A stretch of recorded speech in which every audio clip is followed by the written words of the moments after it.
Assalamualaikum warahmatullahi wabarakatuh. Selamat pagi, siang, sore, malam. Di sini kami dari kelompok 1 akan berbicara tentang materi kita.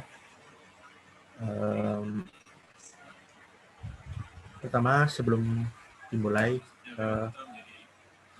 mari kita perkenalan dulu. Wahyu. Kenalkan, nama saya Wahyu Kusuma dari Pancasila kelas TIP A.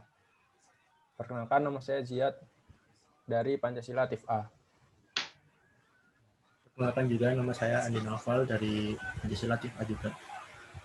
Di sini kami akan membahas, pertama kami akan membahas tentang corona. Nah, pertama di sini sehat semua kan? Sehat dong di.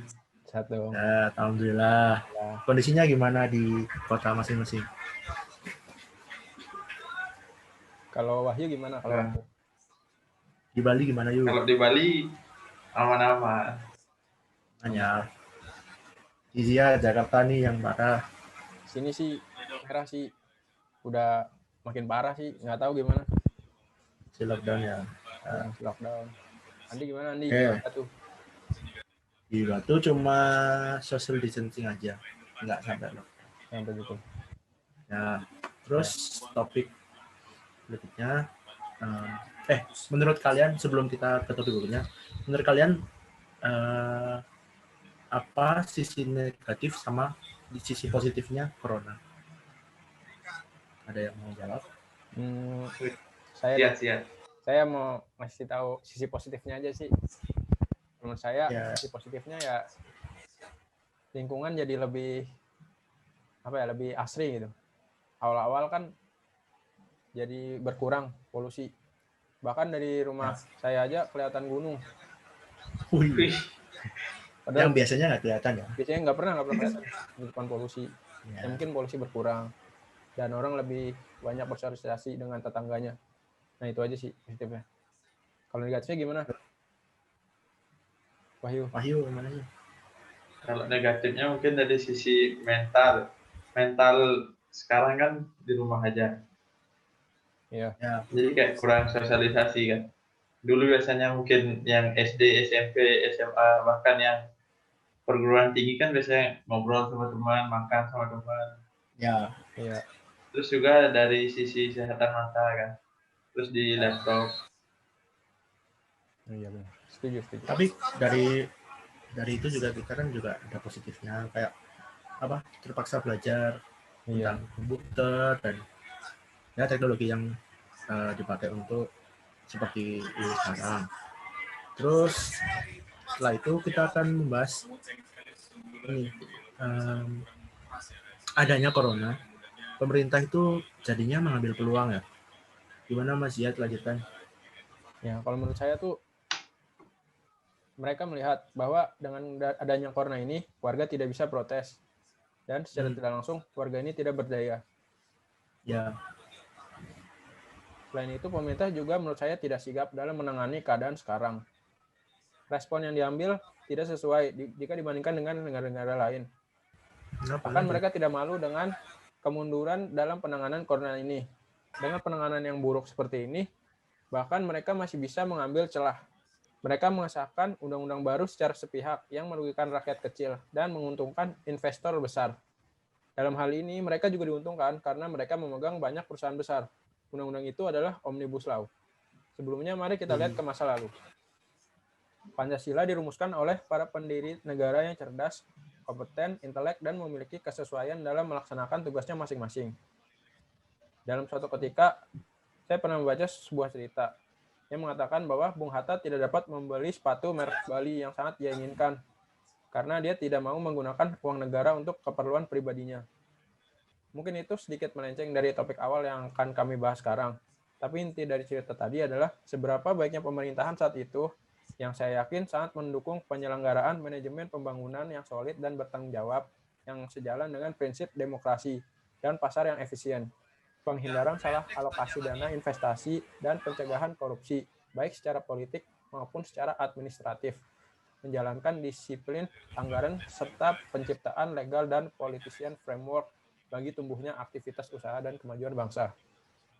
Kembali ke masa kini, jika dibandingkan dengan pemerintahan yang ada di zaman sekarang, sangat terlihat jauh perbedaannya. Pada tahun 2019, dirilis RUU Hukum Pidana yang memiliki pasal-pasal yang cukup kontroversial. Apa itu RUU Hukum Pidana? RUU Hukum Pidana dirilis yang memiliki pasal-pasal yang dapat dibilang cukup kontroversial. Salah satunya adalah pasal nomor 218. Nah, pada pasal nomor 218 ini disebutkan bahwa setiap orang yang menyerang kehormatan atau harkat dan martabat diri presiden atau wakil presiden dapat dipidana. Nah, menurut kami, pasal tidak sepenuhnya salah. Namun ini dapat mendukung supremasi presiden dan memperlakukan oposisi dan membungkam kebebasan pers dan berpendapat.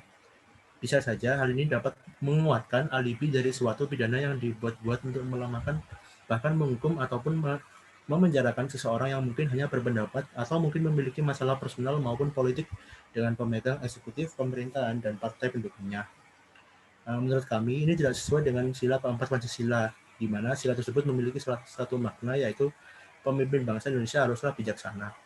Dari pengalaman kita sendiri ya, banyak di kelas kita dulu pada semester 1 yang rela meninggalkan pelajaran kuliahnya untuk melakukan demo di gedung DPR di Malang dan menyampaikan aspirasi rakyat untuk menentang penyalahgunaan kekuasaan yang dilakukan pemerintah oligarki pada waktu itu.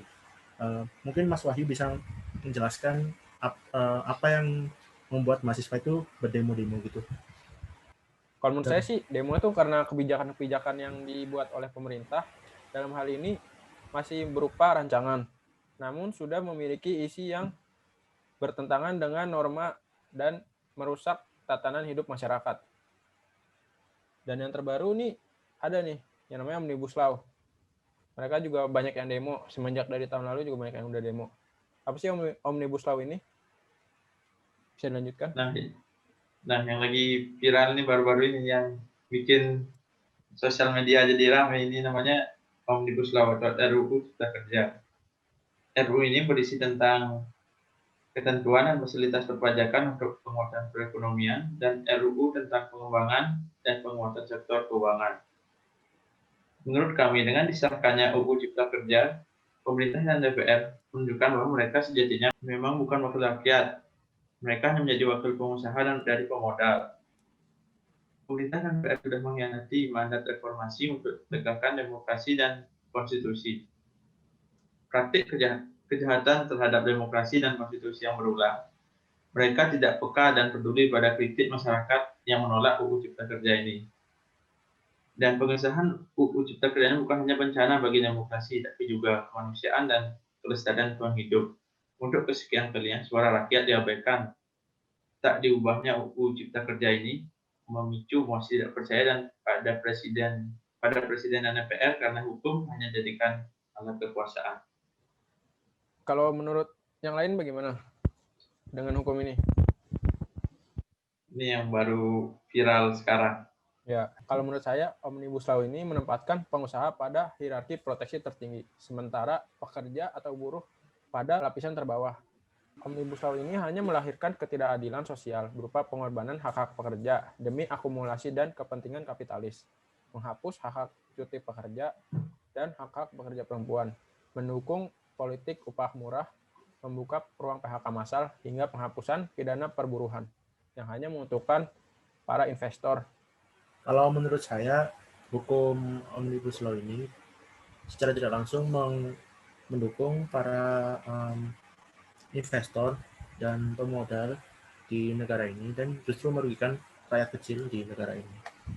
RUU ini juga menjamin kemudahan investasi, termasuk di dalamnya tentang kepemilikan dan penguasaan tanah oleh korporat, sehingga memudahkan penggusuran terhadap rakyat yang semena-mena. Dengan mengancam posisi korporat dan melamanya rakyat kecil, maka kedaulatan rakyat akan terancam, dan ini jelas tidak sesuai dengan sila kedua, keempat, dan kelima. Dibuatnya RUU yang tidak rasional, menurut kami, jelas sudah menyimpang dari tujuan awal pembentukan negara ini. Kekuasaan tidak benar-benar sebenarnya dipegang oleh orang-orang yang sesuai. Sedikit banyak kita ketahui soal pernyataan dan perkataan kontroversial yang diutarakan oleh figur pemerintahan. Bukan maksud kami mendiskreditkan pemegang kekuasaan saat ini. Tidak semua orang di pemerintahan berlaku tidak baik dalam melaksanakan kewenangannya. Namun menurut kita hanya miris dan lucu saja melihat keadaan saat ini yang telah cenderung selengean yang jika dibandingkan dengan pemerintahan era awal yang sangat belajar dari Pancasila dan norma-norma serta adat dan adab dari orang-orang terdahulu. Bagaimana sebuah negara republik demokratis yang memiliki dasar negara Pancasila namun tidak lagi melaksanakannya dan hanya menjadikan Pancasila sebagai formalitas saja, dapat menyebut dirinya sebagai negara Pancasilais dan demokratis. Apakah ini sebuah hipokrit? Mungkin segitu saja pendapat dari kami tentang materi pada hari ini. Sekian dari kami, mengucapkan terima kasih. Mohon maaf bila ada kesalahan. Assalamualaikum warahmatullahi wabarakatuh. Waalaikumsalam warahmatullahi wabarakatuh.